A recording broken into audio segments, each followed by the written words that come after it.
Hello. In this video, we're going to explore a powerful feature available in the BigCommerce API, Webhooks.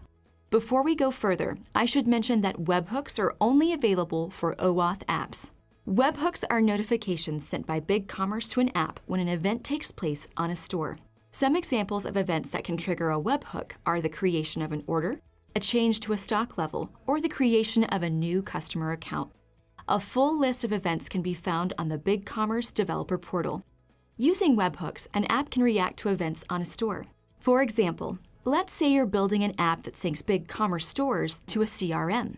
It would be nice to know when a customer places an order on the store so it can be added to the CRM in real time. Using webhooks, the app can be notified when a new order is placed. It can then react by sending a GET request to the order object on the BigCommerce API to gather the customer's name, email address, phone number, or any other details that are needed from the order and push that information to the CRM. A webhook message is a post request sent by BigCommerce to a destination URL defined by the webhook subscriber. An app that uses webhooks must have a TLS-secured public URL set up to receive the post request and respond to it. If an app is receiving webhooks at a shared hosting server, then that server will need server name indication configured to work. Unlike the auth and load callback request, the webhook request is not sent from the user's browser. Instead, it is sent from a BigCommerce server.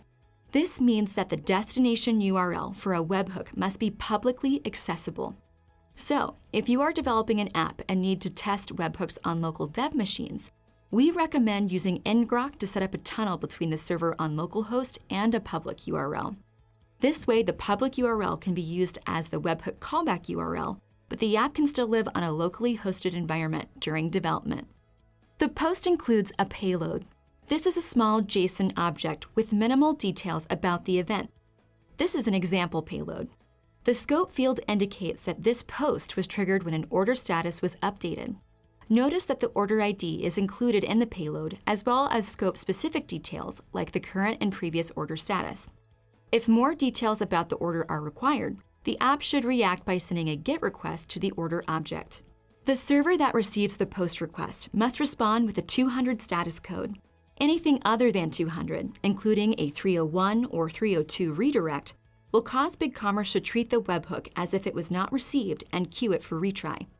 The interval between retries increases each time BigCommerce does not receive a response with a 200 status code. The webhook will be retried 11 times over the course of 48 hours. If BigCommerce has not received a response with a 200 status code on the final attempt, then the webhook is disabled by setting the is_active field to false. At this point, a notification is sent to the email address used to register the app that informs the developer the webhook has been disabled. Now that we know that apps using webhooks must provide a URL capable of receiving and responding to a post request, let's look at how to create a webhook. To create a webhook, post to the hooks resource. The post must include the same authentication headers used for all OAuth requests. Those are the XAuth client and XAuth token headers. Additionally, webhooks only support JSON, so make sure the accept and content type headers are set to application/JSON. The request body needs to include a scope and destination. The scope identifies the event that should trigger the webhook. Note that wildcards can be used when selecting a scope. The destination is the webhook callback URL that will receive the post.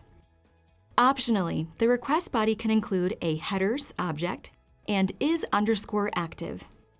The headers object can contain one or more name-value pairs that will be used as headers in the post request sent when the webhook is triggered. In this example, the resulting webhook is triggered when an order is created. The resulting post is sent to app.example.com/webhook and includes two name-value pairs in the headers of the post request. In addition to subscribing to webhook events by posting to the hooks resource, an app can send a GET request to the hooks resource to view existing webhooks. An app can also update webhooks using a put request. For example, when a webhook is disabled because BigCommerce did not receive a response after the final retry, an app can send a put request to the hook object to set is_active back to true. In addition to BigCommerce not receiving a 200 status code in response to the post, is_active can be set to false if there is a problem with the SSL setup on the server hosting the webhook callback URL.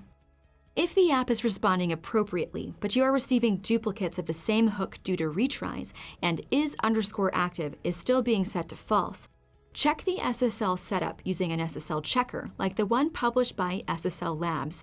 It is also good to ensure the server is handling server name indication properly if virtual hosting is being used on your server. Additionally, it is a good idea to have some sort of manual or backup method for pulling in data in case a webhook is not functioning. As I mentioned at the beginning of this video, webhooks can be very powerful for apps.